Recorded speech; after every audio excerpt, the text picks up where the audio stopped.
Kane was hungry to score when he broke through at Spurs amidst former star Sebastian Bassong. 26 minutes ago, Audi, two former defenders who played with Harry Kane, recall his early years.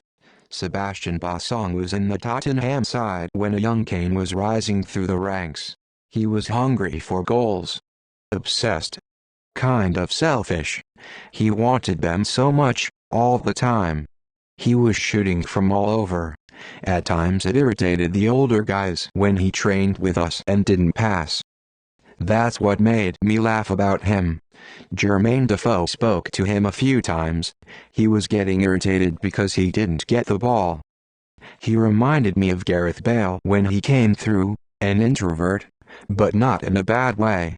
Well-raised, not speaking too loud, willing to learn. It shocked me. This kid really listens. He was really dangerous around the box. His right foot was like a shotgun. Boom. I thought, this kid can strike the ball. But at the time, he couldn't master his own power yet. He was just young. He needed to learn. The ball was flying everywhere and he was rushing things. Like a young puppy, running around, too crazy. But it was just a matter of time before he got the confidence and accuracy he has now.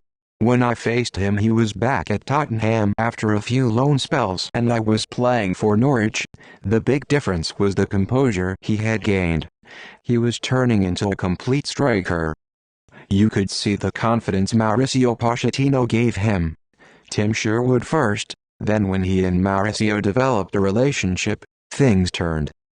He was banging in goals week in, week out and had confidence. The way he was playing and carrying himself changed. He got bigger, his stature got larger, he was more of a focal point and became a leader. I could hear him on the pitch, people were following him and he was setting an example. Now, he rarely misses the target. Right foot, left foot, header, they're all on point. Look at the goal he scored at Fulham recently. World class. He became a superstar, a world-class player and he can still reach even greater heights.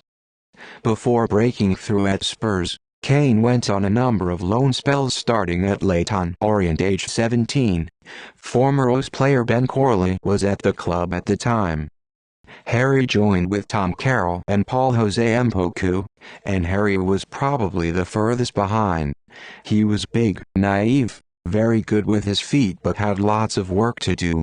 What stood out was his deep-lying confidence. In training, he would do things an older pro would.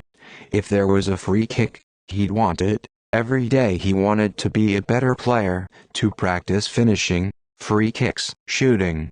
Constantly. You had to drag him off the training pitch. I had a lot of admiration for that. He'd ask, Ben, can we do some stuff when I'm backing into you? Can we set up the mannequins?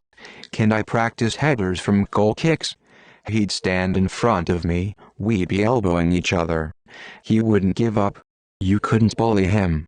He wasn't the hardest opponent but he had certain tools and he knew how to use them. He would back in, had a very good first touch so could get the ball out of his feet and get a shot off. You would get the better of him in the air and physically but at no time did he shy away. I'd never have predicted what he has become. I've spoken to him about this. I didn't see him slimming down and becoming an athlete, physically what he is now, slim, slender, big legs, small top half. He scored away at Huddersfield once and there is a picture of him. He's a big lump. He didn't have the cheekbones, slim shoulders, puppy fat around the face. He must have worked hard in the gym and on his dynamism and quick feet.